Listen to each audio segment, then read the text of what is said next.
Ya ini kan sudah sebenarnya di MUI kita sudah dibahas. Kalau di wilayah-wilayah Islam yang lain kayak Timur Tengah sudah keluar fatwa.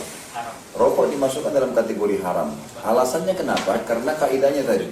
Sesuatu yang mudaratnya lebih besar daripada manfaatnya hukumnya haram. Mungkin begini teman-teman sekalian.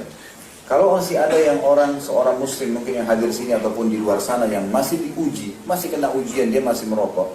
Coba renungi beberapa hal. Yang pertama teman-teman, coba cari tahu di box rokok itu ada nggak tanggal expire.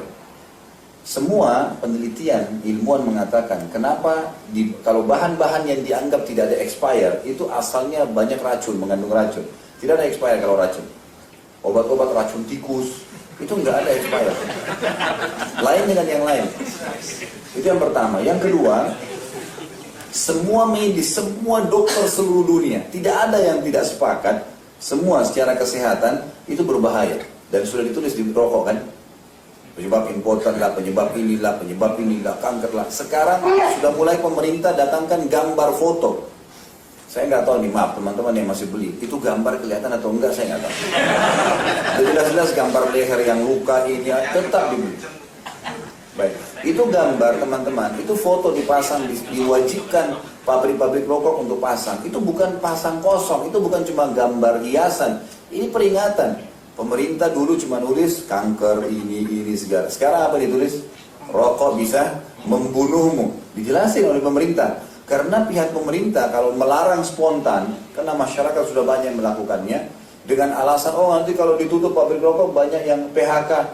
Yang lebih baik 1 juta orang diberhentikan pabrik rokok kerja daripada 100 juta orang Indonesia rusak semua, gitu kan? Mana lebih besar efek madaratnya, gitu kan? Ini kalau dibiarin maka akan masalah nih.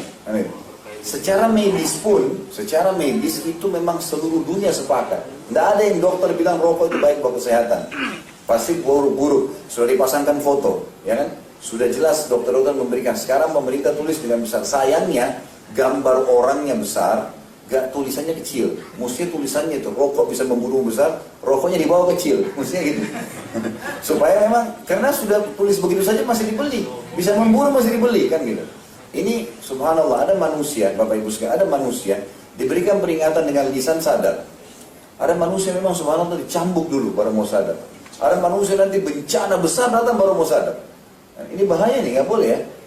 Jadi seperti ini, kalau ada orang yang mau berzina, Bapak Ibu sekalian, pasti kata ulama, setiap dia mau berbuat dosa, Allah berikan dia peringatan. Minimal pertama rasa takut. Kalau dia berhenti, selamat dia itu. Tapi enggak, ini rasa takut ada nih, khawatir ketahuan nanti, tetap aja dia jalan.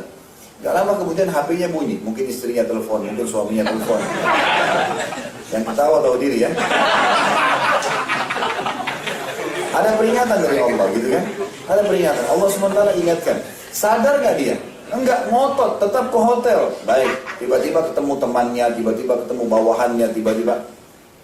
Ini ngapain sini? Oh enggak, cuma mampir. Dusta lagi. Perempuannya disuruh sembunyi atau apalah. Kemudian tetap ngotot. Terjadi di Mesir teman-teman sekalian. Fakta lapangan. Ada satu hotel diingatkan oleh pemerintah Mesir. Ini nggak boleh. Terkenal sekali tempat perzinahan yang luar biasa. Orang-orang konsumennya sudah banyak yang datang selalu gitu. Diingatkan karena tutup buka lagi. Ada yang sogo, ada yang gini. Terjadi sekali Bapak Ibu sekalian gempa, rubuh tuh hotel. Subhanallah, orang-orang yang berzina di dalam kamar tidak kena runtuhan batu dan dikeluarin jenazah mereka dalam kondisi lagi di atas satu sama yang lain dan mempermalukan diri mereka sendiri. Keluarga yang jadi malu, namanya jadi rusak. Karena tahapan peringatan tadi, rasa takut, rasa khawatir, terus tidak mau. Sama kalau kita ibadah, Bapak Ibu kalau lagi azan, masih ada peringatan tuh azan, sholat tuh. Tangkap dah tuh. Kalau segera berdiri tangkap sholat itu dapat sudah. Tapi ini enggak. Nanti pelan-pelan Allah buat kalau dia tetap tidak sholat lewat ada ketekanan jiwa. Ini tuh. Coba kalau Bapak Ibu lagi azan, sholat dengar nih orang sholat, dia tetap di komputer, ada ketekanan jiwa pasti. Kalau orang muslim pasti Allah kasih tuh. Dia merasa berat, kenapa ya nggak sholat? Nanti aja, tunda sebentar aja dia saya sholat. Sebentar lagi, kalaupun dia sholat, beda sudah. Khusyuan yang Allah kasih di awal waktu dengan setelah itu sejam 2 jam beda, pasti beda. Jadi sisi ibadah begitu, sisi maksiat juga begitu, ya kan? Subhanallah seperti itu. Kemudian teman-teman sekalian, dari sisi yang lain, ini saya berbicara fakta-fakta lapangannya ya. Tadi sudah jelas dia tidak ada expire karena banyak komponen dari racun. Semua medis dunia sepakat itu berbahaya buat kesehatan. Pemerintah pun sudah memasangkan foto, diwajibkan kok. Pabrik-pabrik rokok ditulis bisa membunuhmu, gitu kan? Ini juga masih belum membuat engah. Ada fakta-fakta lain teman-teman sekalian. Fakta lain, sekarang dukun-dukun, kalau saya pernah bahas di sihir ini, waktu kita bahas dosa besar ketiga masalah sihir, dukun-dukun sekarang kalau pergi ke gunung-gunung, mau berhadap kepada setan-setannya, di sesajen apa yang dikasih? Ada rokok nggak? Rokok 2 bungkus. Kenapa Bapak Ibu sekalian? Setan suka dengan rokok. Betul. Ini bukan rekayasa. Karena saya waktu kita belajar ilmu tentang sihir di sini, saya kan pernah ajarin cara ruqyah ya. Dan saya pernah sampaikan pengalaman teman-teman peruqyah. Pernah ada teman saya Ustadz Hussein, ya. Dan kalau saya pernah saya kasih nomornya ke teman-teman untuk hubungin kalau ada masalah di masalah sihir ini. Beliau pernah ngeruqyah, sudah ngeruqyah nih, setannya kesakitan. Saya sakit, ampun mau keluar. Kata saya, baik keluarlah. Tiba-tiba dia gini, saya kuat lagi, gitu kan. Kata Ustaz Hussein, kenapa kau bilang kau kuat lagi? Dia bilang, saya dapat makanan favorit saya, tuh di depan rumah. Lalu saya bilang, saya keluar, di depan ada orang merokok. Asapnya masuk ke dalam, setannya cium tuh. Subhanallah. Saya pernah ngeruqyah salah satu kerabat saya, gitu kan. Lagi ngeruqyah nih, gitu kan. Baik, setannya kesakitan, ampun gini, baik. Lewat ada satu kerabat saya yang lain, habis merokok di luar. Masuk ke dalam rumah, lewat di sebelahnya orang yang lagi diruqyah. Ini depan mata saya ngeruqyah sendiri. Begitu lewat setannya, ini orang yang kesurupan balik gini, kawan.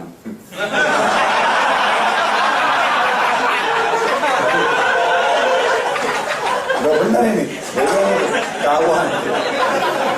Sampai teman saya, kerabat saya lewat ini, kok saya dibilang kawan? Saya bilang, kau kan merokok. Dia suka merokok. Ini fakta lapangan. Ya. Ini bukan saya buat supaya Anda tertawa, memang begitu fakta.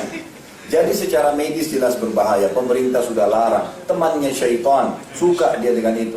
Maka sebaiknya tinggalkan. Kalau ada ini, cobaan ini teman-teman tinggalkan. Jadi kan tinggalkan, berdoa sama Allah supaya disembuhkan. Karena ini berbahaya, merusak, jadi kan tidak boleh sama sekali.